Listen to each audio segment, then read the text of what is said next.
Hello and welcome back to another breaking news update. My name is Jimmy Boyd and you are watching Boyd News. I want to thank you so much for tuning in today.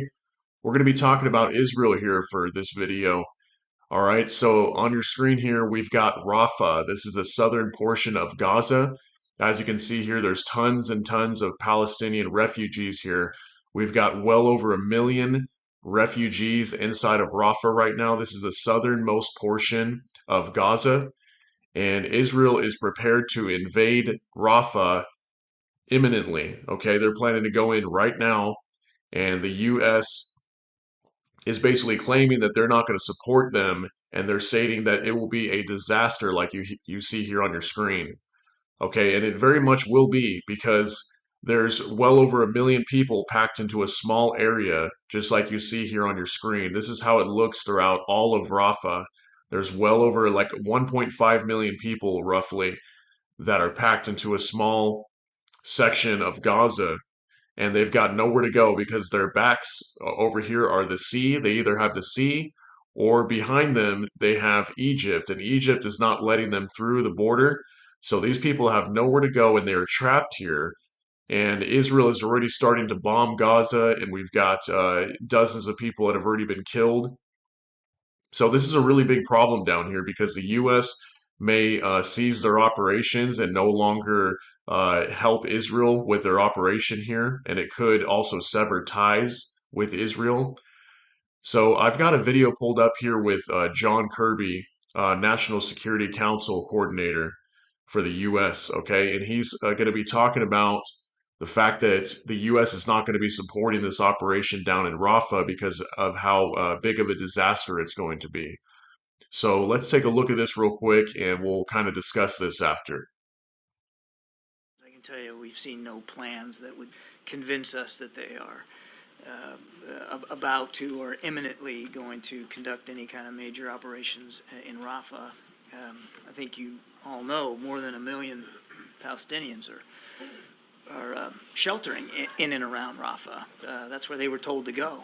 There's a lot of displaced people there, and the Israeli military has a special obligation as they conduct operations there or anywhere else to make sure that they're factoring in protection for innocent civilian life, particularly civilians that were pushed into southern Gaza by operations further north, Khan Yunis and North Gaza. I could tell you that absent any full consideration of protecting civilians at that scale in Gaza, military operations right now would be a disaster for those people, and it's not something that we would support. Has the U.S. communicated everything that you just said about protecting civilians to Israel? Secretary Blinken, in his meetings with the Israeli leaders and the Prime Minister and the War Cabinet, made clear our concerns. Okay, so the U.S. does not want to get involved here. Okay, they don't want to get involved in this operation in Rafah because if they do, and Israel decides to go in here, which they most likely are going to, there's going to be a lot of people that are going to get killed here. Okay, 1.5 million Palestinians that are living inside here in Rafah, and there's no way that Israel's going to be able to prevent killings of innocent people, and they're supposed to be doing that right now. So if you haven't been following this channel, I put out a video recently that was talking about the fact that the International Court of Justice has Israel accused of genocide in Gaza, basically. Okay, South America came out and accused them in the International Court of Justice and said, hey, you guys are committing genocide inside of Gaza. So the World Court ordered Israel to report back within 30 days on how well they're preventing, innocent death inside of Israel and make sure they're not committing acts of genocide. So when they go into Rafah here, this is going to be a bloodbath, and there's going to be lots and lots of innocent people getting killed. If we saw, many people getting killed before, it's going to be 10 times worse here because of how badly, uh, how densely populated this area is with innocent people. So lots of innocent people are going to die here. So this is going to look really bad on the United States if they support this, and they don't want to get involved in these genocide charges because they would be supporting Israel in this operation. So Israel's going to go in no matter what. Benjamin Netanyahu already stated, we're going to go in here regardless of what anybody tells us. No one's going to stop us. No one's going to tell us what to do. So this is where they're going to be moving into right down here. This is Rafah, so the southern portion of Gaza. Here's the northern end up here. So all these like blue or black lines that you see here, these are all areas that Israel has already been working through. Okay, the IDF has already pushed through all these areas. So basically, the northern half of Gaza has already been infiltrated for the most part, and they've eradicated Hamas for the most part in these areas. So the southern port or the southern half of Gaza is where they mostly have to get go after Hamas. Okay, and a lot of this area here near Khan Yunis, this is where majority of the fighting has been going on for the last couple months. And now Israel's planning to move further south. The IDF wants to move into Rafah and clean out Rafah. Okay, so and this is where there's this refugee camp down here, this little gray area that you see, and this refugee camp has tons of people there living there. Probably 500,000 people or more are staying inside that refugee camp just right there alone. So all throughout Rafah, this is where, no one had anywhere to go. If you look at this orange line here, this was an evacuation route where Israel was telling the Palestinians to use this route along the coastline to get down to Rafah and stay down here because they told them to move to the southern portion of the Gaza Strip. So that way they wouldn't be shelled and killed, by the IDF whenever they moved in. Well, now they're stuck there in Rafah and they've got nowhere to go, and the IDF is about to move in and technically go after Hamas, but we've already had lots of innocent people being killed. So I've got this article pulled up that we're going to go over here in just a sec, but just wanted to kind of give you reference on where Rafah's at. So here's a picture up here too. This is what Rafah used to look like in October 15th, 2023, right? Now, January 14th, 2024, just a few months later, look at the difference. So this is how it looked before. It was all empty, it was just buildings. Now look at it. Look at how densely populated that area is. See, empty, full of people. Okay, this looks like there's probably hundreds of thousands of people just right here in this picture. Okay, lots and lots of people. So again, this is where it's located on the southern portion of Gaza. So let's go over this article that I've got pulled up here. U.S. says it will not back unplanned Rafah offensive. Okay, and they don't want to because they're going to get involved in something really bad here, and they don't want to support it.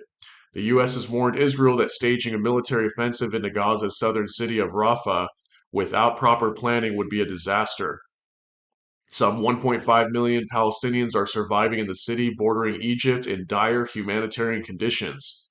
The White House said it would not support major operations without due consideration for the refugees there. The comments come days after Israel's leader said the military had been told to prepare to operate in Rafah. Speaking on Thursday evening and without referring to Rafah, U.S. President Joe Biden said Israel's actions in Gaza had been over the top. Reported Israeli airstrikes on Gaza on Friday killed at least 15 people, including 8 in Rafah. Officials from the Hamas-run health ministry said Israel did not immediately comment. Salem El Reyes, a freelance journalist living at a camp at for displaced people in Rafah, said children were among those killed when an airstrike hit a house nearby. Bodies of the victims flew from the third floor, he told Reuters. Most of the people in Rafah have been displaced by fighting from other parts of Gaza and are living in tents. Garda al-Kurd, a mother of 2 who said she had been displaced 6 times during the war, said she was expecting an Israeli assault but hoped there would be a ceasefire agreement before it happened. If they come to Rafah, it will be the end for us, like we are waiting for death. We have no other place to go, she told the BBC from a relative's house in Rafah where she was living with 20 other people. So just imagine being packed in this small area and you've got nowhere to go, and you know the IDF is coming. And when they come, there's going to be a massive war, a massive battle, and all these people are going to be caught in the crossfire. There's going to be probably thousands of people killed, if not tens of thousands of people murdered in just this one offensive here because of the entire population. So let's look at this map again real quick. This whole Gaza Strip had approximately 2 million people living throughout the entire Gaza Strip, which already is not very big. Well, now 1.5 million of those 2 million, so nearly almost the entire population is down in Rafah now in just that one city. Okay, so it is densely populated. If they try to move in there, it is definitely going to be a disaster. Imagine any large city, with over 1 million people in it when it normally maybe has 300,000 people in it or 200,000 people, now has 1.5 million people, and then a military rolls in to conduct operations to go after Hamas or a terrorist group. There's going to be lots of civilian casualties, and it's going to be really, really bad. So the U.S. does not want to be involved in that.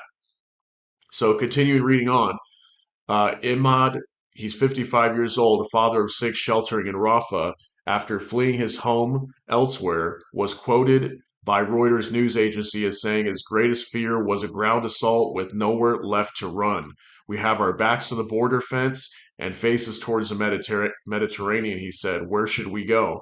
Much of northern and central Gaza has been reduced to ruins by sustained Israeli bombardment since the war began on October 7th. Earlier, U.S. National Security Council spokesman John Kirby said that the Israeli military had a special obligation as they conduct operations there or anywhere else to make sure that they are factoring in protection for innocent civilian life. Military operations right now would be a disaster for those people and it's not something that we would support, he said, adding that the US had not seen anything to suggest Israel was going to launch a major operation in Rafah imminently. Deputy State Department spokesperson Vedant Patel echoed Mr. Kirby's comments, saying, "We, the U.S., would not support the undertaking of something like this without serious and credible planning." Yeah, I mean, how are they going to do something like this without planning this out? Because there's way too many people involved in there, and it's just there's too many innocent people at stake here that could get hurt by this. Asked by the BBC where refugees in Rafah should go in the event of an operation, Mr. Patel said these were legitimate questions that we believe the Israelis should answer. Speaking in the Israeli city of Tel Aviv, Secretary of State Antony Blinken said any military operation that Israel undertakes needs to put civilians first and foremost, and that's especially true in the case of Rafah. It is rare for the U.S., a key ally, a military backer of Israel, to talk about any forthcoming stages of the country's military offensive in Gaza, but this was a clear warning. Okay, so a little bit of background story here, too. So, just a couple days ago, we had Hamas come up with a ceasefire deal, and it was supposed to be like a 4.5 month ceasefire deal, and they basically said if Israel removes their troops and withdraws from Gaza, we will commit to a ceasefire. We will release the hostages throughout the 4 months and negotiate diplomatically and basically call to an end to the war. Well, Benjamin Netanyahu comes out and says no. He rejected the ceasefire deal and he said, "We will not commit to any ceasefire deal. We are going to press on with this operation inside of Gaza until we are finished with eradicating Hamas." That he did not want Hamas to ever be a considerable organization or terrorist organization, I should say, ever again to where they attack Israel. He didn't want that to happen, what happened on October 7th of 2023 to ever happen again, okay? So he rejected the ceasefire deal and continued on with the operation. So they are definitely going to go into Rafah here very soon, and it's going to be very, very bad, okay? And if we saw these these terrorist groups, throughout the Middle East, like the Houthis and the Islamic resistance in Iraq and the Kataib Hezbollah and Hezbollah themselves, like if these groups were already, attacking U.S. troops and attacking Israel, they're going to be doing it even more now once they really start to move into Rafah and lots of people start getting killed. It's going to get very bad. So I would watch out for this because this is a very dangerous thing what's going on over here. This is only going to make the issues and the tensions throughout the Middle East even worse. And I really wonder what's going to happen here. How is the U.S. going to withdraw their support for Israel should Israel go into Rafah, because just as John Kirby there stated, they're not going to support this offensive into Rafah. So we're going to have to wait and see what the response is going to be. But again, I do agree this will be a disaster if they do this. I said this before even John Kirby came out and said that. I said this just a couple days ago when I found out they were about to go into Rafah. So big deal what's going on down here. So pay attention to this. I'm going to keep an eye on it. I will let you know if there's any other updates. But that's going to be it for this video. Thank you so much for tuning in. Really appreciate you being here. I hope you have a great day. Everybody take care. God bless. And we'll see you in the next one.